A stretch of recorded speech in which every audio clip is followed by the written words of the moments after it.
Hello viewers, welcome back to Aadya media. నేను మీ ప్రియా. ఈరోజు మనతో ట్రెండింగ్ న్యూస్ డిస్కస్ చేయడానికి senior journalist and cine critic Immandi Ramarao గారు ఉన్నారు. ఆయనతో మాట్లాడదాం. నమస్తే సార్. నమస్తే అమ్మా. సో చిరంజీవి గారి కొనిడెల కుటుంబంలో 3వ తరం వచ్చింది. పాప జన్మించింది మొన్న అపోలో హాస్పిటల్లో. అందరూ చాలా సంతోషంగా ఉన్నారు. సెలబ్రిటీస్ సైతం అసలు హాస్పిటల్ వరకు వచ్చి పాపను చూసి వెళ్ళారు. అయితే ఆ పాప పుట్టగానే చాలా అదృష్టం కలిసి వచ్చిందని కూడా చెప్పుకున్నారు. అంతా బాగానే ఉంది. అయితే వేణుస్వామి అనే ఆయన జాతకం చెప్తున్నాడు, చిరంజీవిని మించిన జాతకరాలు అవుతుందని అంటున్నారు. అయితే అసలు ఈ చిన్న పిల్ల మీద పుట్టి 36 గంటలు కూడా అవ్వని ఈ శిశువు మీద ఇలా జాతకాలు చెప్పడం ఎంతవరకు కరెక్ట్? ఇక్కడ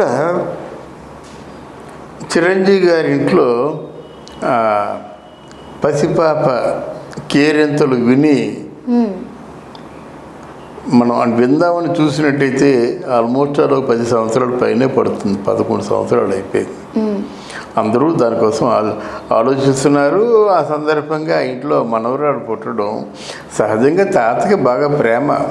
ఎందుకంటే కొడుకుని చూసేశాడు కదా, కూతురిని చూడాలంటే ఆ కొడుక్కి కూతురు ఎలా ఉంటుందో. అంటే మా ఇంటి మహాలక్ష్మి కదా, ఎవరికైనా ఆడపిల్ల ముందు పుట్టినట్టయితే మహాలక్ష్మి పుట్టింది అనుకుంటారన్నమాట. చాలామంది సన్నాసులకి ఆడపిల్ల విలువ తెలియకుండా తక్కువగా మాట్లాడతారు, బలవంతంగా చంపేస్తుంటారు. కానీ ఆడపిల్ల ఉంటే మహాలక్ష్మి కదమ్మా. ఆడపిల్ల ఉంటే మగవాళ్ళు తండ్రులకి కొంత ఆయుష్ పెరుగుతుంది. ఎలా పెరుగుతుందంటే, నీకు ఆడపిల్ల రాగానే, ఆడపిల్లను చూడగానే ఈ ప్రపంచాన్ని మర్చిపోతాడు తండ్రి.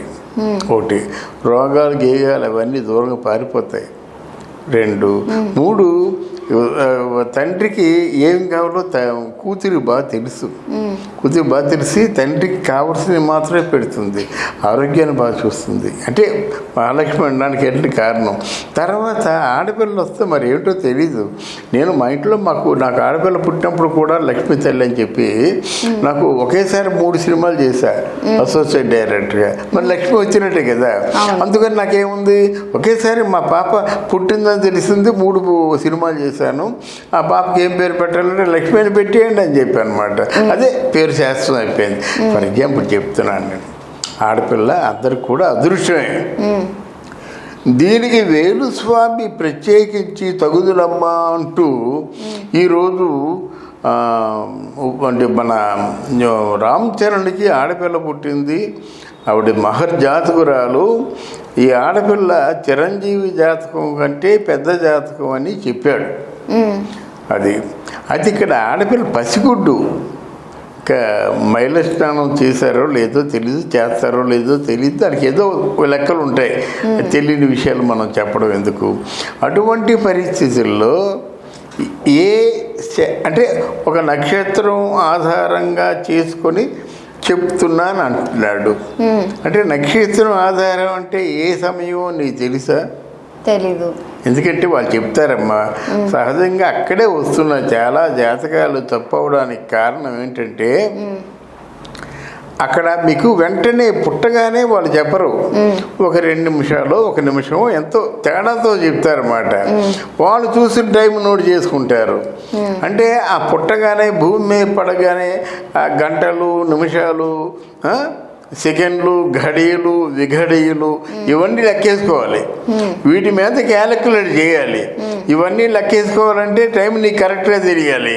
నీకు ఏ టైం తెలిసేట్టు నువ్వు చెప్పావు. ఇప్పుడు వేణుస్వామి వచ్చి శభాష్ అనే పద్ధతుల్లో ఆయన చెప్పుకొచ్చేసాడంటే ఇదంతా డబ్బు కోసమా, జాతకం కోసమా? నువ్వు జాతకం కోసం నడిస్తే ఒక ఆటో రిక్షా వాడు, ఒక రిక్షా వాడు, ఒక మామూలుగా కట్టెలు అమ్ముకుంటున్నాడు, వాడికి ఒక ఆడబిడ్డ పుట్టినట్టయితే దాన్ని ఉంచాలా చంపాలా అని ఆలోచిస్తున్న తరుణంలోనూ ఆవిడ తాలూకు జాతకం చూసి, ఏం పిచ్చోడా నువ్వు, ఆ బంగారు నటి తల్లి ఉంది.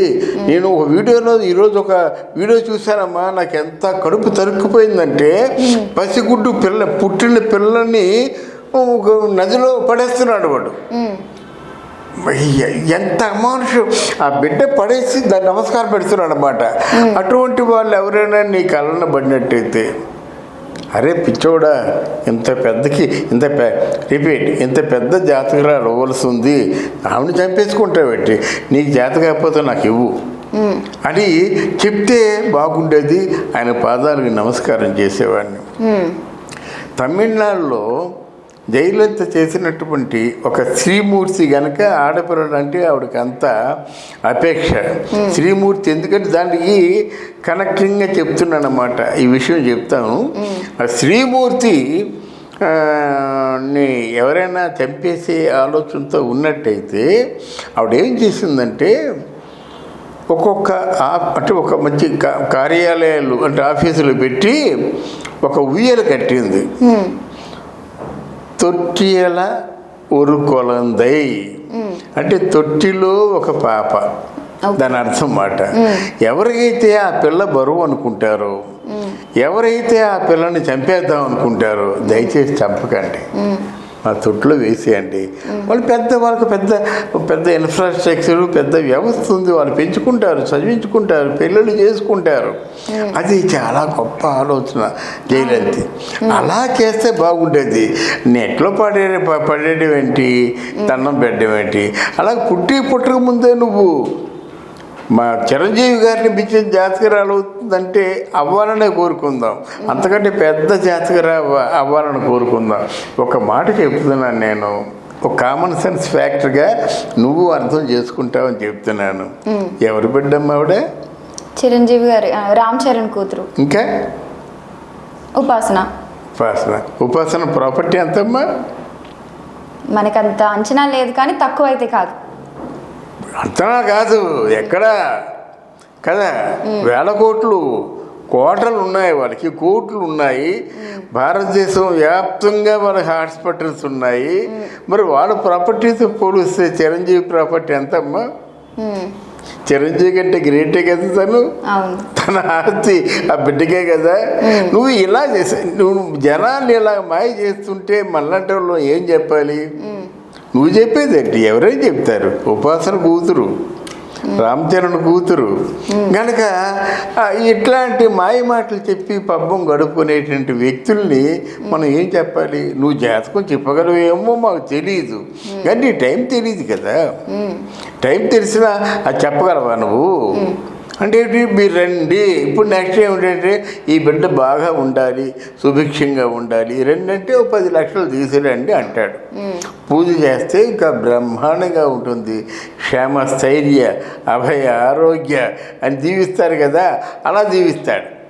కనుక వీటిని ఖండించాలమ్మా. ఎందుకు? వాళ్ళకి కావాల్సింది వీటన్నిటికంటే మించింది చిరంజీవి.